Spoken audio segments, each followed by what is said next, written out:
This is Nick. It's the end of the world. Apocalypse. We need more power.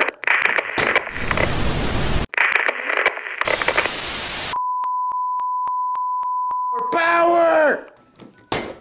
Don't slam it. Handled. Handled. Jeez. Listen, with big power comes big responsibility. Batman said it. Guess so. Yeah. Aww. We're good to go. And on top of that, boom! Bulletproof vest for bench press day. Got my DAF. Dreaming Achieve Fitness.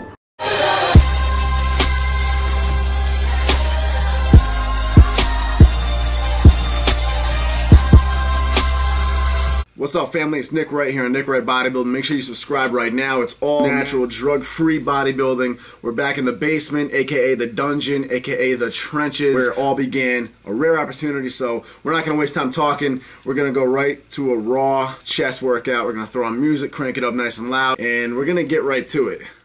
The only time I ever recommend timing yourself in between sets is if you're on a specific regimen that is designed for gaining anaerobic endurance or muscular stamina. Because obviously the goal when you're training for that is to keep your heart rate elevated, keep it nice and high, keep yourself breathing, and do, of course, higher reps, higher volume with less rest time in between. It's much more of a challenge, but it's going to build up that cardiovascular strength, it's going to build up that stamina. But if you're not training for that, in other words, if you're training to be a bodybuilder or even a powerlifter, or you're just training for strength in general, I wouldn't even bother looking at a stopwatch. In fact, I've never timed my rest period between sets once in my entire life. I can tell you that my rough estimate would be 1 to 3 minutes, 5 minutes at max if I'm going for a very heavy lift. The thing I go by is simply feeling, and that's what I recommend everybody goes by if you're going for bodybuilding or strength training in general. Feel it out. Wait until you feel strong again. Wait until your heart rate's not through the roof, especially if you're going for a strength training. You want to get the most out of your sets. You're not going to get that if you're shortchanging yourself by draining all your energy, exerting it in a 70% max or something like that, and then jumping back into a 70% max again or even heavier immediately after, before you gave yourself a chance to reboot.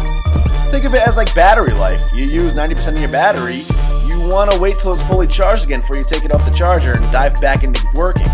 So feel it out. Some powerlifters will go 5 to 10 minutes. I know the elite benchers that are pushing 800-900 pounds will go 15 to 20 to even 30 minutes of rest time, which is extreme, but that's a lot of weight. That's a lot of energy being expended. My overall goal, don't think about it so much. It's not going to make a big difference. If you're worried about cardiovascular stamina, there are regimens you can utilize to gain stamina, or of course you can just kick in high intensity cardio. But otherwise, just feel it out. Wait till you feel strong again, then dive back under that weight. Don't go to sleep. Wasn't I cute as a baby? It was me as an infant. And that was me at 15 in the picture next to it. So check this out. I got to reunite with my dad today. A little father-son lifting time. He was helping me out with a little bit of the footage too. Thanks, Pops. Appreciate it. Love the guy. Today we began with flat bench, which I never ever do. It's pretty much useless. I mean, decline activates more pectoral fibers than flat does, and incline obviously is essential for building up that upper chest thickness. So there's no real reason to use flat bench.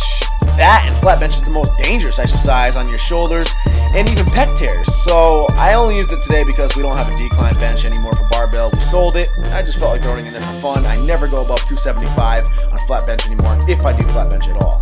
So once we finished pyramiding up, I was trying to stay high reps on flat bench, around 12 reps per set. We moved around to dumbbell pressing, and to throw it a challenge in there, I was doing 20 reps per set with 80-pound dumbbells on incline. 3 sets total, 20 reps each, 80-pound dumbbells. And to make it even harder, this bench that I'm on is so flat on the butt area, I actually had to prop my feet up in the air and put them onto the foot pads in front of me. That makes it even harder because you can't drive your feet into the ground to get maximum power. So it's kind of like that little form where like you see people throw their feet up into the air when they press. But it's a good challenge. By the end of those 3 sets, I believe I only got like 15 reps in the last set. I was fried. I was completely fried. I couldn't even do decline presses, you see here. So I just substituted it with some weightless dips, free weight dips. I believe I did the same rep range you saw Scott Herman and I doing 15 reps. Just 2 or 3 sets each, and by then I was fried. My chest was done. Usually I add flies in there, but today was just a pressing exercise day.